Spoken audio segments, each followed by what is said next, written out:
Εν τη γεννήσει την παρθενίαν εφύλαξας, εν τη κοιμήσει τον κόσμο, ου κατέλειπες Θεοτόκε, μετέστης προς την ζωή, μήτηρ υπάρχουσα της ζωής, και τες πρεσβείες τες λυτρουμένη, εκ θανάτου τας ψυχάς ημών.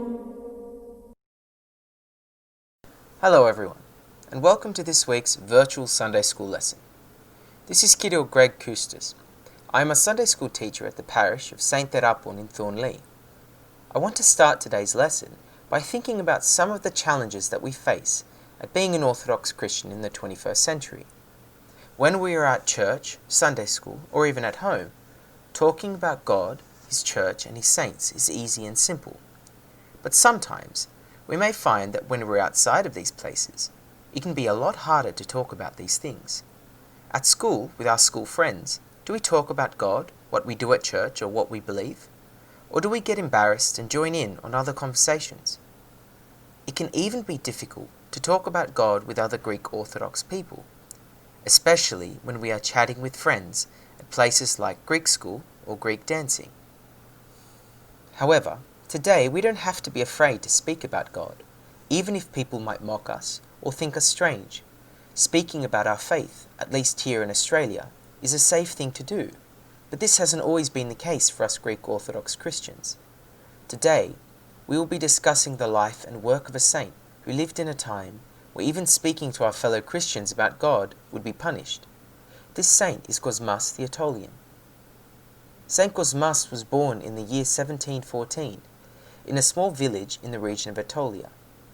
At this time, the Greeks had been living under the harsh rule of the Ottoman Turks for 300 years and were forgetting their faith and their honor. The Greek people were poor and uneducated. Many lived like bandits, stealing from those around them. Some even began to convert to Islam in order to escape poor treatment as Christian or to avoid paying a tax for being Christians. Despite this, and despite coming from a poor family, Saint Kosmas was inspired by another saint, Iakovos, who had been traveling around Greece and preaching to the people.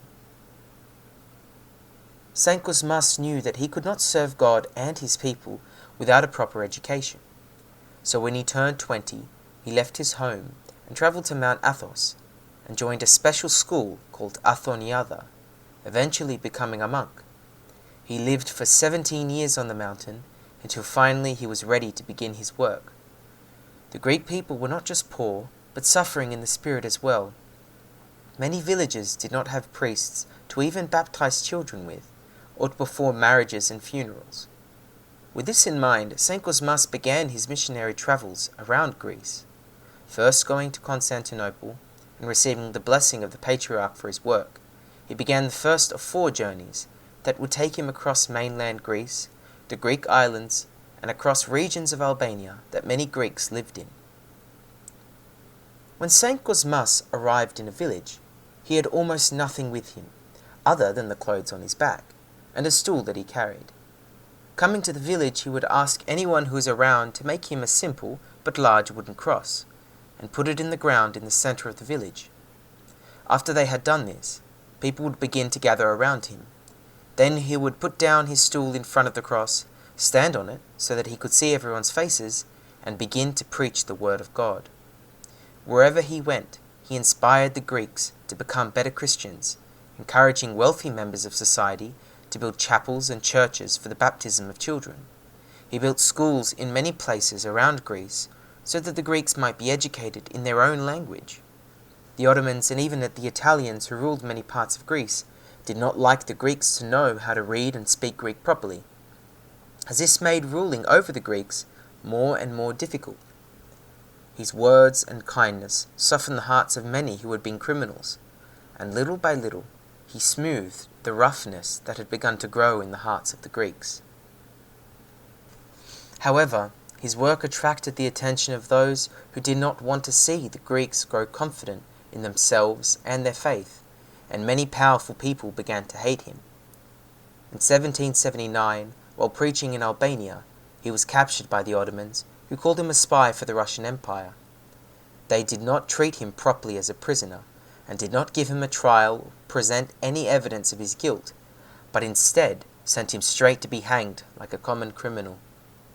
When he was taken to his execution, he made the sign of the cross and blessed those who were gathered around him. He was martyred on the 24th of August, 1779, by the orders of the Ottoman ruler, Kurt Pasha. The Church commemorates the saint on this day every year. However, the saint had made such an impression on those around him, even his enemies respected him. The ruler who had executed him, Kurt Pasha, felt sorry for his actions, and after Saint Kosmas was killed, he eased some of the restrictions on the Greeks under his rule and gave money for some schools to be built. Saint Kosmas was not just a missionary and martyr for Christ, but was given the blessing of prophecy, saying many things that over the last 200 years have come true. Above all, he told the Greeks that the time would come soon for them to find their freedom. And many say that it was the work of Saint Kosmas which lit the fire that would become the Greek War of Independence. Not only have many of his prophecies come true, but there have also been many miracles that have occurred around the saint and his relics. In 1968, in Albania, where Saint Kosmas was buried, there was a harsh atheist government that declared all religious places illegal. A government officer came with a demolition crew to the church that contained the saint's tomb. The moment their tools touched the church, they all heard a loud explosion, and fire gushed out of the tomb of Saint Kosmas, frightening away the demolition crew. After this, no more attempts were made to destroy the church. The people of Greece in Saint Kosmas's time were tired and suffering after so many years in slavery and oppression. But Saint Kosmas was not afraid, despite threats from the authorities, to speak about God and Christ, and to preach his gospel. Saint Kosmas was also never satisfied by the work he did for God, and always pushed himself further to do more for Christ. No one ever heard Saint Kosmas saying, "I have done enough." Let us take Saint Kosmas as an example of the love and zeal we should have for God and his word, and to not be afraid to talk about God and to spread his message.